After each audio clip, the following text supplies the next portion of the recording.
Olá, vou apresentar para vocês um pouquinho sobre a aula 1 e a aula 2.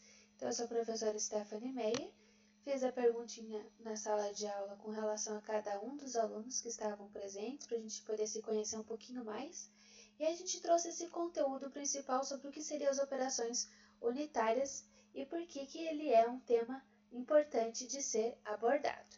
Então, as operações unitárias, elas vão ser cada uma das etapas que vão participar do processo produtivo. Então, é muito importante que a gente esteja sempre analisando cada uma das etapas dos processos. A gente tem, então, dentro da nossa ementa, as operações de separação, líquido e líquido, líquido e vapor, destilação, extração e absorção, operações de sólido com fluido através de ciclones, filtração e sedimentação. Vamos aprender sobre bombas e compressores e, por fim, misturadores e reatores. Então, nosso objetivo é trazer ao aluno os conceitos das operações unitárias aplicadas à indústria. Salientei, então, que nossos trabalhos são divididos em 30% da nota e a prova em 70%. Lembrando, então, que a gente já tem um primeiro trabalho para ser realizado com o valor de 1 ponto. E depois, antes da prova, eu sempre faço um questionário para que vocês me entreguem e se preparem para a prova com as possíveis perguntas e também formas de como eu vou estar abordando os temas na prova. Então, facilita com que vocês também tenham um conhecimento prévio de como que a professora vai estar cobrando para vocês, né? É claro que as perguntas não são iguais, mas elas andam pelo mesmo caminho para facilitar a aprendizagem. Então, aqui temos a bibliografia básica e complementar, lembrando que os slides já estão disponíveis no AVA, vocês podem abaixar cada um deles. Então, na nossa aula 1, só relembrando do que a gente já tinha visto, vimos que a operação unitária ela participa então de uma etapa básica de cada um dos processos que vão acontecendo no meio. Então, a gente tem, no caso do processamento do leite, homogeneização, pasteurização, resfriamento e empacotamento como operações unitárias em geral. E esse fluxograma pode ser apresentado da seguinte forma. Então, o recebimento do leite, já vindo posteriormente de uma ordenha e transporte, mas aqui na indústria, essa recepção do leite cru in natura. No primeiro momento ele é resfriado, depois filtrado e clarificado, para depois ser pasteurizado, assim armazenado e envasado para expedição. Então, note como cada uma dessas etapas, elas estão nos quadradinhos que vão estar então apresentando possíveis operações unitárias. A gente viu também que nós partimos de uma matéria-prima, que às vezes ela precisa também passar por um pré-tratamento. Normalmente seria a secagem do material, quando ele tem muita água, por exemplo, ou até mesmo a separação. Depois ele passa por processos de reação química, onde ele pode ser também purificado, participar de todo o processo até chegarmos no produto final. Essas etapas no meio do caminho que são chamadas de operações unitárias. Então, a gente viu que as operações unitárias são divididas em transferência de massa, transporte de sólidos e líquidos, destilação, filtração, cristalização, evaporação, secagem e moagem. Aqui temos algumas das possíveis operações unitárias, mas a gente vai ver que cada uma das etapas numa linha do processo industrial é chamado dessa forma. Os tipos de operações podem ser mecânicas, quando eu tenho transporte e separação. Lembrando que temos também a transferência de calor. Nesses casos, podem ser tanto como aquecimento ou resfriamento, e também a transferência de massa, como separação ou uma mistura de fluidos que são miscíveis. Dentro, então, das nossas operações mecânicas, podemos estar citando o bombeamento, válvulas de controle ou bloqueio, os medidores de vazão, pressurização, filtração, sedimentação e moagem. E na troca de calor, lembrando que essa troca de calor pode acontecer de 3 formas, por condução, convecção ou radiação, e para isso utilizamos equipamentos como evaporadores e trocadores de calor. Quando falamos das operações que é necessário e que ocorre a transferência de massa, nós temos algumas características como ponto de ebulição e solubilidade que podem facilitar essa separação.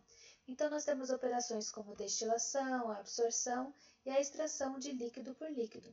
Lembre que, por exemplo, o processo de secagem ele é o mais comum que pode acontecer mesmo quando nós colocamos roupa no varal, ela vai secando através da radiação solar, tem essa transferência de calor e você perde a água secando o material. A classificação das operações é muito importante, porque elas podem vir como preliminares, como uma limpeza, seleção, classificação, eliminação ou branqueamento, como operações de conservação, então eu quero manter a qualidade daquele determinado produto, lembrando que a gente pode utilizar altas ou baixas temperaturas, como esterilização, pasteurização, congelamento, refrigeração e também evaporação e secagem. Posso fazer operações de transformação, como moagem, mistura, extrusão e emulsificação. E a última, que é a operação de separação, como filtração, cristalização, sedimentação, centrifugação, prensagem, destilação, absorção, adsorção, desumidificação, precipitação eletrostática. Então, note como nós temos várias operações existentes que podem, então, estar dentro das operações unitárias em sua classificação. Então, a gente comentou também sobre a lei da conservação de massa e energia, que é aquilo que diz que na natureza nada se perde, nada se cria, tudo se transforma. Então, o que eu tenho antes da reação, então 18 gramas antes, eu vou encontrar ao final também 18 gramas ao final como conservação da massa.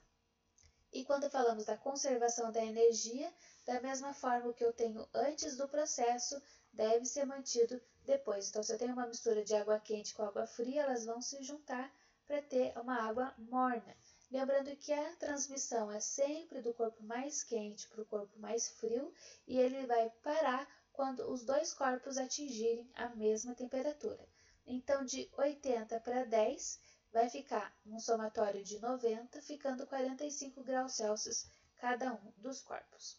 Então, dentro dos métodos de separação, a gente precisa, em primeiro momento, lembrar que existe desde a mais simples, que é a catação, como tirar do feijão, até uma destilação fracionada. Alguns exemplos que a gente pode estar utilizando é o tratamento de esgoto, da água, que eu quero tirar o material grosseiro da parte líquida. Também posso tirar o sal da água do mar, por exemplo, em algumas regiões onde é preciso ter água para potabilização.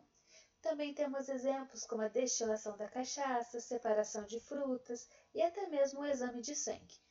Vimos também na aula sobre o que seria uma mistura homogênea e heterogênea, lembrando que homogênea é quando eu vejo apenas uma fase e heterogênea é quando eu consigo distinguir duas fases no meio. Também podemos fazer a divisão com relação a fases, que é quanto que eu consigo enxergar. Então, nós temos uma mistura bifásica, quando temos duas fases, como nesse caso, o primeiro líquido com umas partículas sólidas. Trifásico, quando nós temos, por exemplo, 3 líquidos que não se misturam entre si.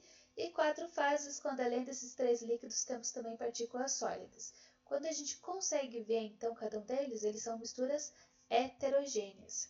Nas misturas já homogêneas, eu normalmente utilizo evaporação, solidificação e nas heterogêneas eu vou tentar separar cada uma das fases. Posso usar métodos mecânicos como catação e ligação, mas também posso usar também outros tipos como destilação. Então aqui nós estamos falando de cada um dos possíveis métodos de separação. Então depende se a substância que eu estou querendo separar ela é sólida, líquida ou gasosa. Lembrando que cada uma dessas tipos de separação a gente vai estar discutindo nas aulas. Então, nós temos magnetismo, catação, sedimentação, decantação, filtração, dissolução fracionada e fusão fracionada, além da liquefação fracionada, levigação, ventilação, peneiração ou tamização, a destilação simples e a destilação fracionada. Então, aqui temos as operações de uma maneira geral, mas a gente vai estar discutindo a fundo cada uma delas durante as aulas.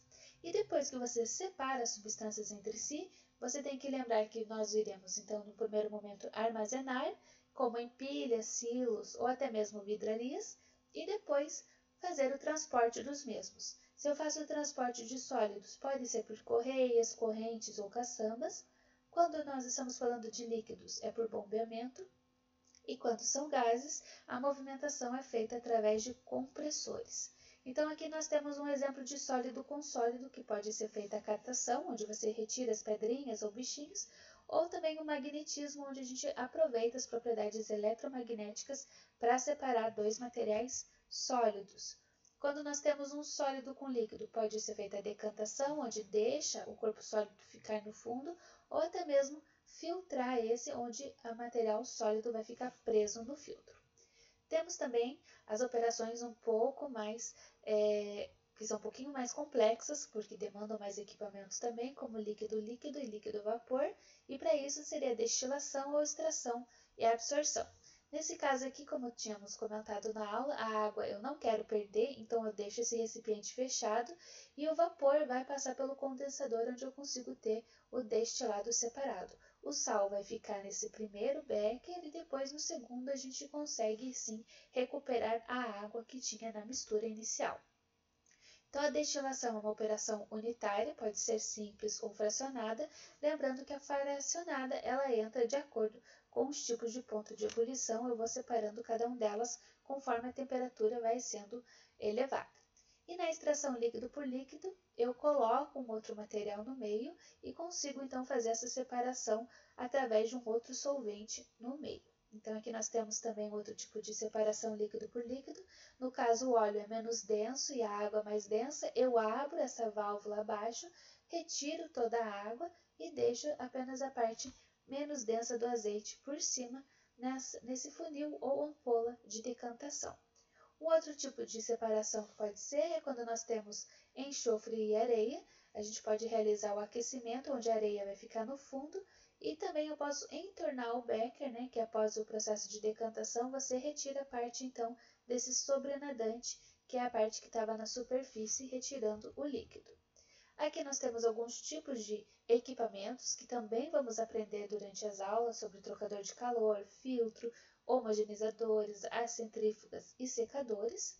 E lembrando então que nós temos vários processos e cada um deles pode ser escolhido por vocês para fazer tanto o trabalho, pode ser de alguma área que você já trabalha com isso, ou você pode escolher alguma operação para realizar o trabalho. Lembrando então que o nosso trabalho é fazer um fluxograma sobre as operações unitárias de um determinado processo. Então, a gente tem aqui, por exemplo, o suco de laranja, por todas as etapas que ele passa, a cana-de-açúcar, onde você quer o açúcar e o álcool, por exemplo.